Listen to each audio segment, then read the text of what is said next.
From down the man shed here in the morning before it gets too hot. Just want to show you the Evening Star, which, as you know, is a recent purchase from Locomotion at Shildon. I put in the Locksound V5 chipset and double iPhone speaker. Brilliant, no problems whatsoever. Happily, what's today? It's now Monday. Happily on Saturday was running it round. I run it as a light loco because she's detailed at both ends and not pulling anything with it. She got fully running when I bought her, and this developed a problem, and this video is about this problem. Now, I've got this problem on another Bachmann 66, well I did have, and that Bachmann 66 was the factory fitted one, 660040, which is the Bachmann factory fitted sound, and that did the same. What I've had to do, what I did was replace the motor, and now it looks like the motor on this one needs replacing, and I'm just thinking to myself, blimey, am I just unlucky that I'm getting all, I mean, I know Bachmann have to produce thousands of the motors, it's only the weights at the end that are different, they're all the same, but it's just the weights. And I just seem to be a bit unlucky, and I didn't want to be unlucky on this one because I want to handle this one as little as possible, because as I've told you, you've got to wear white gloves with this one to protect the finish. So to have to take it apart, okay, once the body's off, that's the worst bit, I can work on the chassis, no problem. Because I've replaced the motors, I know everything there is about the 66 chassis, believe me. Anyway, but I'll give you a demonstration what's going on. Now, I'm not going to have the sound running, so that you can possibly hear it from the sound of the actual track as well, what's happening. And basically, before I start it, what's happening, she's surging in the mid-range. So it's a bit weird. When, get up to about, I've got 28 speed steps set. You get up to 10, you can take it up, accelerate up to 10, decelerate from 10, no problems whatever, she runs fine. However, take it to say like 12 to 16 or 17, in that range, she will have this surging effect, which you'll see. And then above that, she gets back to running normally again. So you can discount the fact that the gearboxes or the wheel sets are spotlessly clean. I've cleaned the wheel sets. It's not the sound chip, because in the past with the other EWS Locomotion, I put a normal chip set in, and she was still doing it, so it's related to the locomotive itself. Don't think it's the PCB board, because there's nothing really on it. Most of that just controls the lighting and things like that. However, I think I did cure it by putting a new motor in the 66. Now, the other people sort of say, oh, take off the resistors because they interfere with the DCC signal. No, it's not that. Because done that, been there, seen it, done it, and I think you find that on the Class 37 Phoenix, because it's a sound fitted loco as well, they've already removed the capacitors, because they know it's only going to be a sound locomotive, DCC locomotive. They've already removed the capacitors, so it's not that. And anyway, virtually every other locomotive on my layout, all the other 66s and other Bachmann models, the new Maritime one there, all running fine. No problems with dapole. They've all got the resistors and things, no problem. Anyway, right, let's get this going. So I'm going to take it up to about 10, and you'll see hopefully nice smooth acceleration. A little bit of engine noise, which of course you don't hear if the sound's on. But there's no horrible noises. There she goes, nice acceleration. I'll just let that go round a couple of times. So she's slow, so I can do shunting manoeuvres as it is, no problems whatsoever, because she'll respond. And as I say, I like running this one light, because she is like a museum quality locomotive anyway. And although I've seen videos of her pulling freight, because of its finish, I'm just sort of assuming it's museum finish. She's just coming from one location to another location, so I run her light. I don't run her, she's detailed at both ends. So all I've done is remove the coupler and then put the air dam and the pipes on. So I mean, she can, be converted back so she can pull. Oh, nice aeroplane going over, so you can hear it. Down in the, I mean, down here doing this in the morning because, well, as you know, it's absolutely boiling down in the southeast. Today they're saying it's going to be 32 degrees, so it's too hot. But having said that, the layout is there's no problems with the layout whatsoever. Right, so she's going round. So when she comes round at the front here, I'm going to take the speed up a little bit, and then you may see what I call surging. And she's sort of like, see what I mean? She's going round, crawling. Now I'm going to take it up to about 15, and when it accelerates up to that speed, that's when you'll see the surging, and at that speed you'll see the surging. And it's where it's like jerking forward, so let's put it up. So speed setting 16.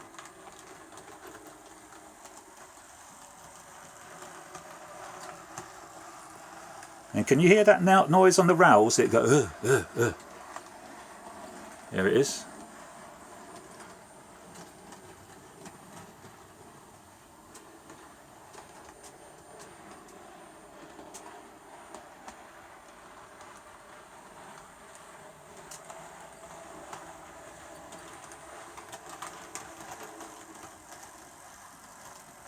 It's not showing up very well on the video. I think you probably can hear it, but the thing is, it's pulling a little bit. Now if it was pulling carriages, you know, or wagons, you'll see the wagons being sort of like jerked, you know, because 1 minute it's accelerating, next minute it's braking, you know, it's almost like an on-off.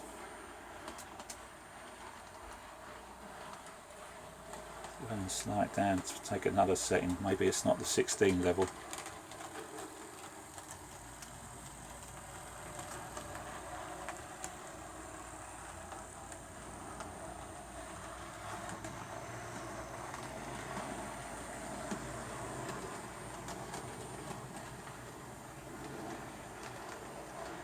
Sod's laws, he's not showing up too bad on the video. You probably think, what am I talking about?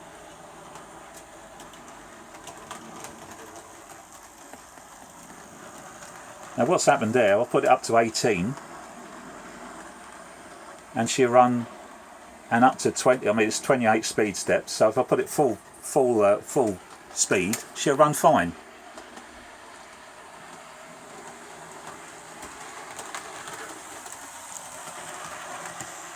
So as you can hear, no horrible noises from the engine, you know, from the locomotive. There's no gearbox whines or squealing or anything like that. She's running.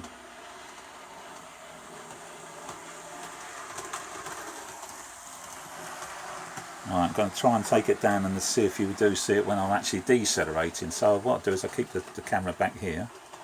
So I'm taking it back down to about 15 or so.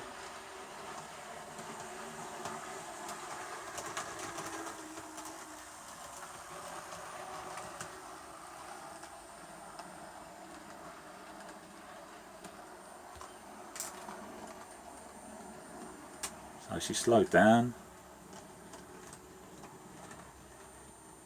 It's really hard to show you this. It's sod's law, because you know, as soon as I stop filming, she can do it, you know, really obvious, isn't she? That's 16.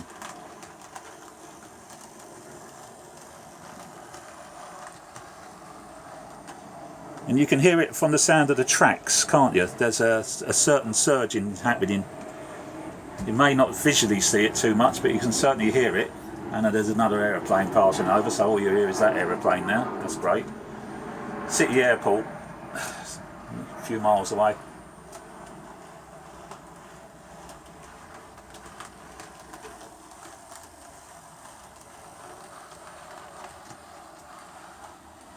And I'm just thinking to myself, is it me just having the, you know, am I getting all the duff motors from Bachmann? I mean, these aren't cheap, are they, these locos? I mean, this model is about, what, 115, 120 from Shildon as a special edition. And, you know, the lockdown chip being the V5, that was 100 odd quid. So you're looking at 215, 220 quid going around. So it should be, you know, I was a bit shocked. I've got my old layout up in the loft back in the day of just running DC using Lima, Roco and Rivarossi engines, because I was modelling Continental HO back in the day. She's still up in the loft. Engines are put in their boxes. And I don't remember ever having problems like this, you know, but with DCC, I mean, it's nice to have all the whistles and bells, but maybe you get more problems. I mean, you know how many locos I've got. I've got quite a few locos everywhere, and Class 70, touchwood, has been perfect. So 66 alongside are fine, you know. So not every locomotive, you know, most of my locomotives are running. Well, I just seen that in my small little stock of locos, I think I've got about 20 odd, all manner of them, you know, some Hornby, Dapple and Bachmann. You know, this is now the second, maybe even the third one that I've had issues with. And yet nobody else speaks about it, so I'm thinking, well, is it me or what? Now this is annoying because this is running round not too bad at all. Okay, before I made a video I cleaned the wheel sets just to make sure it wasn't the wheel sets. Now I've just taken it down to 15. Say I'm running 28 speed steps, and so hopefully 15 is just at that range where she runs absolutely alright. So you're looking at from obviously 0 to 15 she'll run as good as gold. Let's try 17.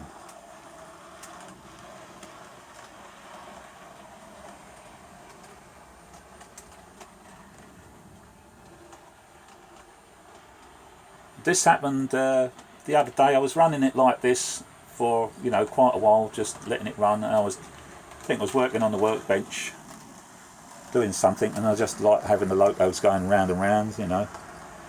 And then it's when I, you know, come to sort of stop it that I realised, oh, you know, as you go through the speeds, that's when she was running at the constant speed, but it's when I was decelerating her to stop it is when the problem showed itself, and I thought, oh no, not again.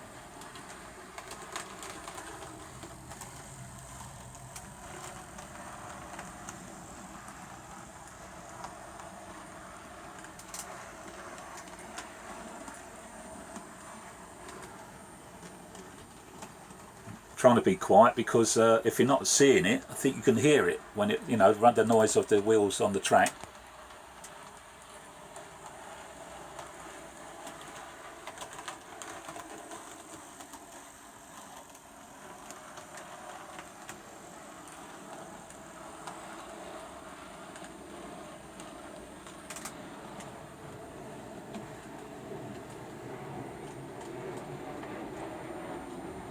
Yeah, speed step 16, she's now, it's definitely the speed step, so I'm going to leave it on that. And of course she only does it when she's on the back section of the track.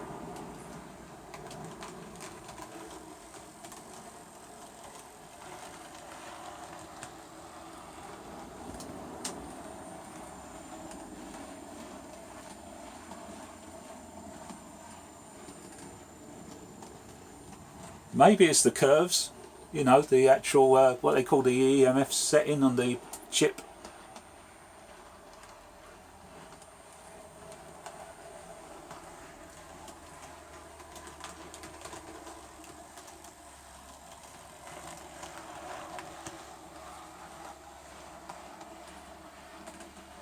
Now, I kept quiet there, and you can hear it. You can hear that feedback from the track. I hope you can. It's sort of and that's at speed step 16. So that seems to be the real. Obviously, it's on 28 steps. If I put it up to even more, you still get the same effect, but obviously it'd be a higher number.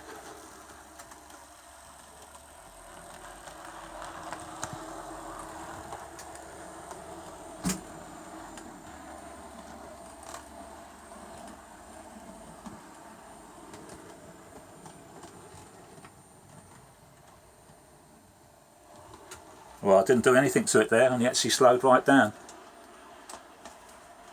Didn't touch the controller. Now she's slowing down. I've not done anything. She's away. I didn't touch anything, so I'm going to touch the controller, see what we get. So I'm taking it back up to 20.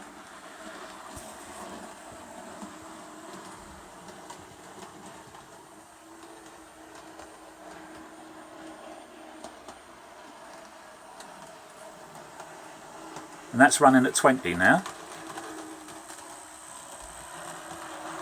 And considering that she went to stop just then, so there you are. So what's going on, guys? I don't know. I mean, I'm gonna ring up Bachmann tomorrow and order some motors.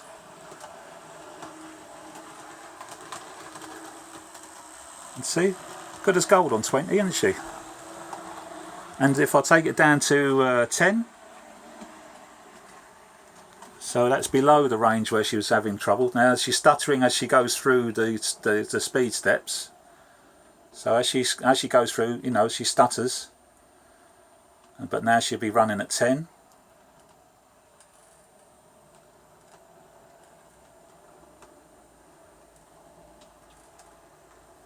And that's running at 10. So it's that mid-range, and it affects it. If you leave it on that mid-range point, you saw what happens. You went to stop and then surged forward again. And yet above and below it, she'll run fine. So, I mean, you know, what problems have you guys had? I mean, you've a lot of you guys out there have got more locos than even I have. Have I just been unlucky with me models or what? So most of them, touch wood, he says, touching wood. Oh, all right, okay, little H class. There we are. That's good. See, that sound chip works very well, doesn't she? I mean, that was me. I mean, it doesn't get set off by the train running around, but as soon as I touch the board, it sets it off. And of course, it will get set off as soon as it senses movement from being pulled behind the engine. Look at that. See, it's good as gold. Yeah, that's on 10. So I can do shunting manoeuvres, and I can have it running around at a higher speed. It's just that the fine control is out the window at the moment, and I'm sure. And it does seem weird to say it's the engine, because you're thinking, well, if it's the engine, it'll do it all the time, wouldn't it? And yet, when I had the trouble with the other 66, I took the chip out and put a standard chip in, and it still did the same. You know, the problem stayed with the logo, not the chip. Right, so there you are. So not really a running session, but a problem session. And I've waffled on quite a long time, so this is a long video, but I was trying to sort of pick your brains, or just see if you agree with me. Not going to send it back to Bachmann. This is a special edition model, and I'm quite capable of replacing the motor if it is, because I've done it before. I know I've stripped these 66s down. A lot easier to work on than the 37, to be honest. The 37 is the nightmare to get to the engine because of all the bloody wires. However, I did do it on my Freightliner 37, because that is a Eurofenix chassis with a rail freight loco body on top of it. Because the Eurofenix, not that one, that's a nice new running one. My older Eurofenix damaged the body, and because I don't weather them, I've got to have pristine models, you know. A lot of the marks and things like that, if I put onto a logo, it drives, you know, if you weathered it, you can live with it, can't you? Because, you know, in real life, I know, you know, they've all got chips and rust and God knows what else, and dirty from the track. But it's funny that I will try to weather the track, you know, do weathering and such details on the actual layout, but all the rolling stock and the locos are actually pristine. It's I don't know, it's just me, I'm afraid. A bit of an OCD thing. I'm the same, quite the same with a lot of my models. A lot of my models are pristine. Some I've weathered, but a lot of them, you know, are as they come factory fresh. You know, models up there, they're the ones, they're like a range of Hornby, and they're not. Some are plastic models, but some of the ones that are, you know, you buy. Corgi models, and trying to think of the other company now, but you know, but that's a plastic one. But again, you know, I've weathered them, so some I do weather and some I don't. But my rolling stock, I do like it to be pristine. So if it gets damaged in any way, and I did damage the Eurofenix, I caught it and cracked the end. So got myself another one thought, what do I do? I was going to take the other one to the model club and we'd do something about it. But as it happens, one of the online companies that do repaints and things like that had a load of body shells for sale, and one of them was the rail freight class 37. And of course, they're all the same. They said there was something wrong with the light unit on one end, but it wasn't. It just needed bending the tabs a little bit, you know, the pickups. And so that's why in the old shed there is the rail freight 37, which is why she hasn't got a red underframe, because it's actually the Europhoenix chassis. But she's working. I got it to no, she's not working. So oh, it's focus. It's got the same problem, and I just haven't got round. I've got an engine for it, but I just haven't got round to replace it. And because it works at such a high speed, well, you've seen it going around and you've never seen any troubles, because it doesn't get into that speed range. So she runs sweet. So 37s don't run fast anyway, do they? So I'll leave it alone. Well, there you go. Look at that. See, it's been as good as gold. That's running at speed step 10, and she hasn't tried to stop or do anything else that it did when it was on speed step 16. Anyway, so there you are. So what do you reckon? Anybody else got problems or had problems similar? Or, you know, because when I sent back a logo to Bachmann and said, oh, it's surging, they said, oh, never had this problem. Lying gits, because they sent it back and it still had the same problem. But with the added bonus that there was more paint missing from the side of the EWS livery. You know, there's a thin yellow gold line that runs down the bottom of the chassis, and you've got to be very careful when you take the body shell off that some of the paint don't fleck off. Well, by the time they'd finished with it, had quite a bit missing from it. And this is what I'm worried about with this Evening Star, because this has got very, very fine pin lining down the side of it. So it's good as gold. I mean, I could live with it because it's actually running. So I'm not going to send it back. Anyway, waffled on. So there you go, guys. Sorry it's a long video. Thanks for new subscribers. If you've bothered to watch this all through to the end, and probably making you scared now. You're all worrying about your locomotives. I mean, the other thing is the gauge. You know, it's not down to the controller, because it's now running under the Gauge Master Prodigy Express 2, whereas before I've still got my lovely little Elite, and to be honest, I do my CV settings on the Elite. It's a lot easier. I've got the bit of track behind it, and so if I've got to take a loco off to do the CV, that's always set up to be the program track. This one's set up to do the program track, but as you know, the program track, I've got actually carriages and things on it, so I've got to keep taking them off to use the program track. So now I've got two controllers. But I wish, to be honest, I bought that one first. That is cracking, absolutely cracking controller. Anyway, okay, thanks for watching, guys. Thanks for new subscribers. Look forward to seeing videos from you guys. And bye for now. All right, cheers.